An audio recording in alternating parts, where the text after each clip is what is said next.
Olá pessoal, você está assistindo a aula de número 6 da revista Lições da Palavra de Deus, número 51, cujo título é A Gênese Triunfal da Igreja, um estudo em Atos dos Apóstolos.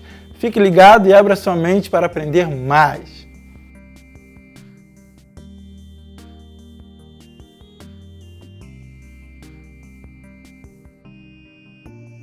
Vamos começar a aula.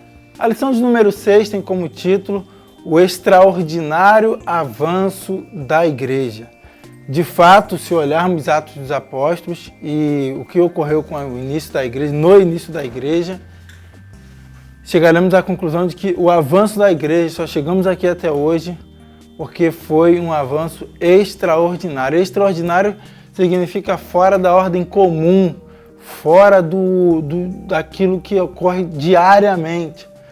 E certamente só Deus pode fazer isso. Nenhuma companhia teve tanto fôlego, autoridade, competência para sobreviver como a igreja, que está aí já há mais de 2000 anos. Portanto, o avanço da igreja até hoje é algo extraordinário. Só avançamos por conta da palavra de Deus e do Espírito Santo, que é o nosso guia, ajudador, que abre as portas, que conduz, que convence, que converte, que dirige. Mas a igreja em Atos dos Apóstolos teve um avanço extraordinário. Perceba que a igreja não crescia apenas quantitativamente, mas também em qualidade. A igreja precisa crescer em qualidade, além da quantidade, que é lógico que as pessoas precisam ser alcançadas, o evangelho precisa ser pregado.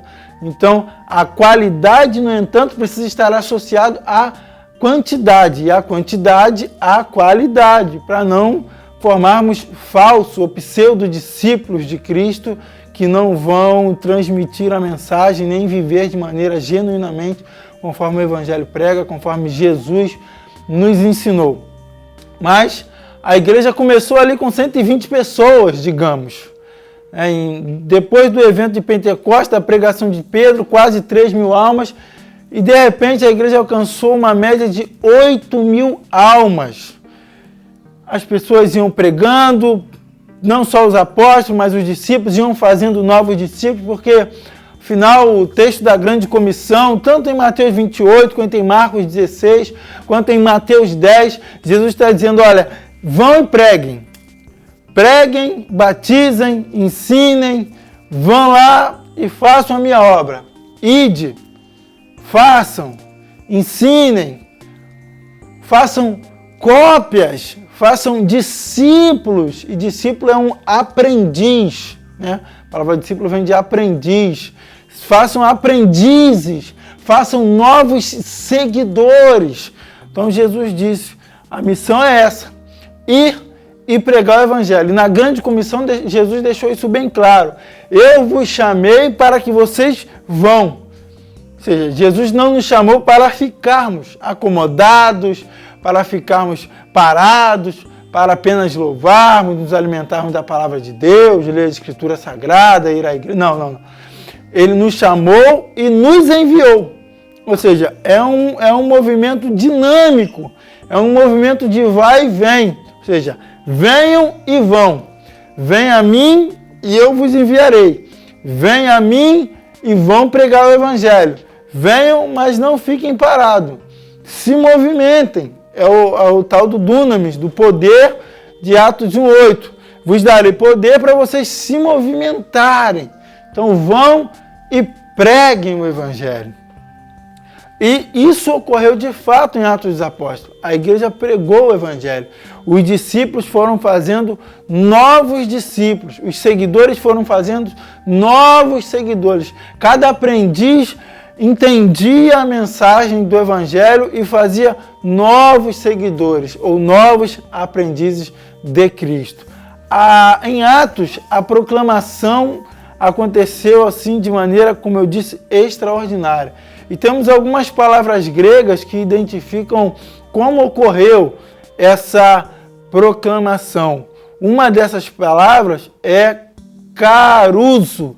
Caruso tem a ideia de proclamar como um arauto. Portanto, a igreja vivia como esse arauto, como uma espécie de embaixador, proclamando o evangelho. Outra palavra é o evangelizo, ou evangelo, que é boa nova. Eu é bom, boa notícia, ou um emissário, alguém que leva as boas novas. Eu, ângelo. Ângelo é a raiz de anjo, né? Que é emissores, enviados e tal. Então, boa nova. A igreja vivia anunciando essas boas novas. A igreja vivia proclamando essa boa nova. Outra palavra é martúrio. Martúrio carrega consigo a ideia de alguém que dá testemunho e alguém que se torna mártir por conta de um testemunho que deu honroso. Portanto, como Estevão, né? Estevão se tornou um mártir por conta da pregação. Então, martúrio tem a raiz de mártir também, que é alguém que é martirizado por conta de um testemunho honroso, o caso de Estevão.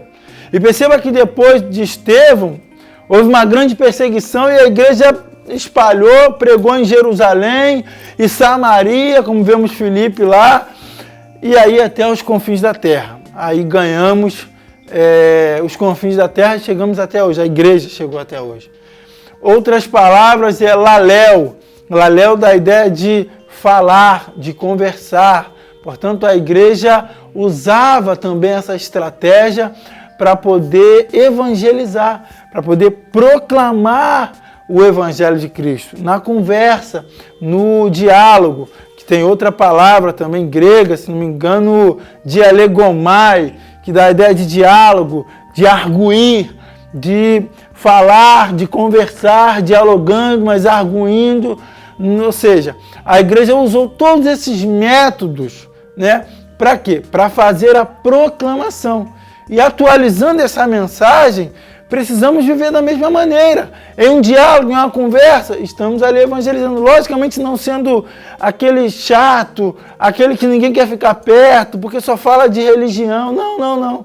Não é pregar o evangelho, pregar não é ser religioso, não é falar de religião, é falar do amor de Cristo, mas falar não apenas com palavras, mas em atitudes. Porque a igreja de Atos, ela não apenas falava, ela também agia. Então perceba que por conta do falar e do agir, alguns se tornaram mártires. Estevão, Tiago, entre outros. Paulo, mais da frente, Pedro, o próprio Jesus. Então, evangelizar é mais do que apenas falar, é demonstrar aquilo que você está falando na prática. E assim a igreja alcançou e alcança o seu devido crescimento. E o crescimento da igreja ocorreu de duas maneiras. Um crescimento vertical, ou seja, eles buscavam as coisas de Deus, buscavam as coisas de cima, como diz em Colossenses 3:1. Eles procuravam comunhão com Deus, procuravam viver em santidade, viviam em oração, como diz lá em Atos 6, perseveravam, mas nós perseveraremos na oração e na palavra, como dizem os apóstolos. Então, eles não só proclamavam, mas viviam essa mensagem. E porque viviam, eles tinham relacionamento com Deus. Portanto, era um crescimento qualitativo também. Porque o seu relacionamento com Deus era patente. E não só crescia de maneira vertical, mas também horizontal. Cresciam em números, em quantidade e em qualidade, principalmente. Eles permaneciam em comunhão, como foi a lição passada, permaneciam na coinonia, vivendo o seu dia a dia, ajudando-se mutuamente, e não só ajudando-se mutuamente, mas buscando crescimento e amadurecimento espiritual. Crescemos quando buscamos dons e talentos, crescemos quando evangelizamos também, crescemos quando lemos as Escrituras Sagradas, quando oramos, quando buscamos relacionamentos saudáveis, quando buscamos relacionamento com Deus, sobretudo. Então crescemos.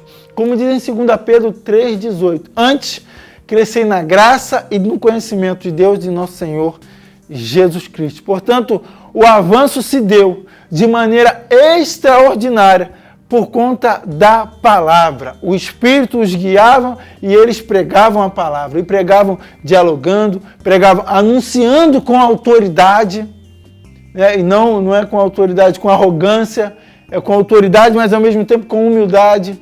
E eles cresciam de maneira vertical e horizontal, ou seja, cresciam em Deus, cresciam com Deus, cresciam para Deus, cresciam por Deus. E cresciam de maneira horizontal, cresciam em comunhão, em unidade, em partilha, em ajuda de necessidade, cresciam de várias maneiras. Se queremos crescer também, queremos que a igreja avance de maneira extraordinária, é preciso proclamar as boas novas, com fé, com amor e, sobretudo, com humildade. Deus te abençoe. Não se esqueça, inscreva-se em nosso canal e até a próxima aula.